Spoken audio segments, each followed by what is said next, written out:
আমি প্রাইভেট পড়াতে বাসায় যাই, দেখি কেউ না, বাবা মা কেউ নাই, ও একা। তো আমি ওকে জিজ্ঞাসা করলাম যে কি ব্যাপার, তোমার বাবা মা কোথায় গেছে? তো বলতেছে আমার বাবা মা একটু বাইরে গেছে, আসতে দেরি হবে, 12টা 1টা বাজবে। তার যে এই টাইমে তুমি আমাকে ফোন দিলা কিসের জন্য? এই টাইমে আমি কি প্রাইভেট পড়াবো? একা একা মানুষে অনেক কিছু ভাবতে পারে, আর এই টাইমে তুমি ফোন দিছো কিসের জন্য? সমস্যা নাই ম্যাডাম, কিছু হবে না, তাই বললো। আচ্ছা ঠিক আছে। তারপরে যে আমি তাকে প্রাইভেট পড়ানো শুরু করলাম। তারপরে পড়ানোর মাঝখানে হঠাৎ কারেন্ট চলে যায়। কারেন্ট চলে যাওয়ার পরে যে সে আমাকে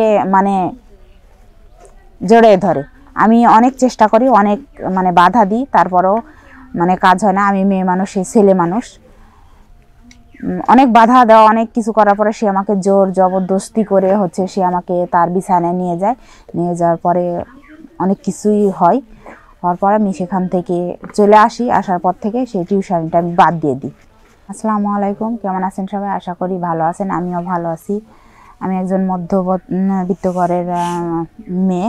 আমি ভালো একজন স্টুডেন্ট। আমি ছোট থেকে খুব ভালো লেখাপড়া করছি, ভালোভাবে লেখাপড়া চালিয়ে গেছি। আমি 5-এ বৃত্তি পেয়েছি। তারপরে ম্যাট্রিকেও আমি ভালো রেজাল্ট করছি। তো আমার একটা স্বপ্ন ছিল যে আমি ঢাকা ইউনিভার্সিটিতে চাকরি চান্স পাবো। তা আসলে কি সব সময় কি আর সব সফলতা মানুষ পায় না? তা আমিও হয়তো ভাগ্যের ক্রমে পাই নাই। তো আমিও অনেক চেষ্টার পরেও আমি সেই জিনিসটা করতে পারি নাই। এত ভালো স্টুডেন্ট হওয়ার পরেও আমি সে চান্সটা পাই নাই। তো যাই হোক, আমি এখন ঢাকার একটা প্রাইভেট ইউনিভার্সিটিতে লেখাপড়া করি, আর পাশাপাশি আমি একটা টিউশনি করি। আমার বাবা একজন ছোটোখাটো ব্যবসায়ী। আমার পাশে আমার লেখাপড়াতে অনেক খরচ হয়, এটা চালাতে খুব কষ্ট হয়ে যায়, তাই আমি পাশাপাশি টিউশনিটা করি। তো 2-3টা করতাম। তো আসলে সময় বের করতে পারি না দেখে সব কিছু বাদ দিয়ে দিছি। তারপরেও একটা আমি চালিয়ে যাচ্ছি। এখন করার কিছু নেই, আমাকে এটা করতে হবে, কারণ এটাতে একটু আমাকে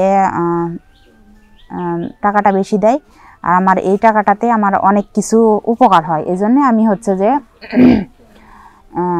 টিউশনিটা করি। আসলে টিউশনিটা করি আমার জন্যে, কিন্তু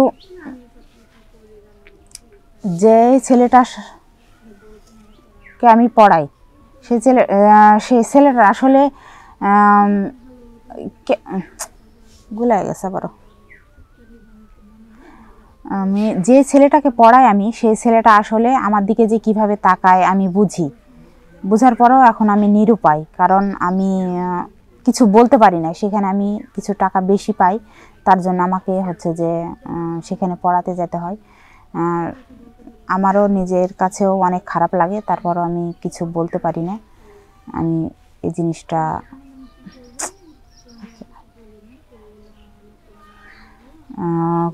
করি। তো যাই হোক, আমি বাদ দিতে চাইছিলাম, ওকে প্রাইভেট পড়াবো না। তারপরেও যে আমি পারিনি, কারণ ওখানে একটু কিছু টাকা বেশি পাই, এই জন্য আমি তাকে প্রাইভেট পড়াই। তো একদিন হঠাৎ করে সে আমাকে ফোন দেয়, বলে ম্যাডাম আমি আজকে এক জায়গায় যাব, আমি যে রাত্রে করব, প্রাইভেট পড়বো। তো আমি আচ্ছা ঠিক আছে, সমস্যা নাই, আমি তোমাকে রাত্রেই পড়াবো। তো যে রাত্রে গেলাম, আমি প্রাইভেট পড়াতে বাসায় যাই, দেখি কেউ না, বাবা মা কেউ নাই, ও একা। তো আমি ওকে জিজ্ঞাসা করলাম যে কি ব্যাপার, তোমার বাবা মা কোথায় গেছে?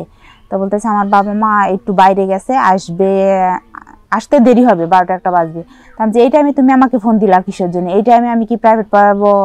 একা একা মানুষে অনেক কিছু ভাবতে পারে, আর এই টাইমে তুমি ফোন দিছো কিসের জন্য? সমস্যা নাই ম্যাডাম, কিছু হবে না, তাই বললো। আচ্ছা ঠিক আছে। তারপরে যে আমি তাকে প্রাইভেট পড়ানো শুরু করলাম। তারপরে পড়ানোর মাঝখানে হঠাৎ কারেন্ট চলে যায়। কারেন্ট চলে যাওয়ার পরে যে সে আমাকে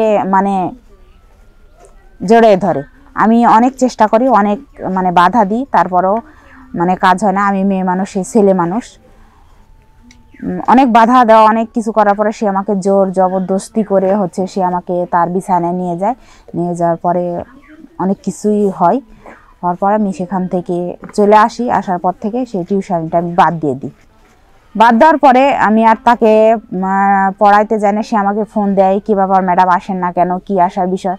তা আমি বলতেছি না, তোমাকে আমি আর প্রাইভেট পড়াবো না, কারণ আমার জীবনে যা কিছু ঘটে গেছে এটা হলো একটা অ্যাক্সিডেন্ট। পরবর্তীতে আমি ইচ্ছাকৃতভাবে ওখানে জড়াতে চাই না, কারণ তোমার যে চরিত্র আর তোমার যে স্বভাব, তুমি তো পরিচয়টা দিয়েই ফেলেছো। তা আমি আমার জীবনটা নষ্ট করতে চাই না। আমার যদি লেখাপড়া শেষও এখানেও করা লাগে তাও আমি রাজি, কিন্তু আমি আমার জীবনটা শেষ করতে চাই না। তো আশা করি আমার কথাগুলো বুঝতে পারছেন। সবাই ভালো থাকবেন। আল্লাহ হাফেজ।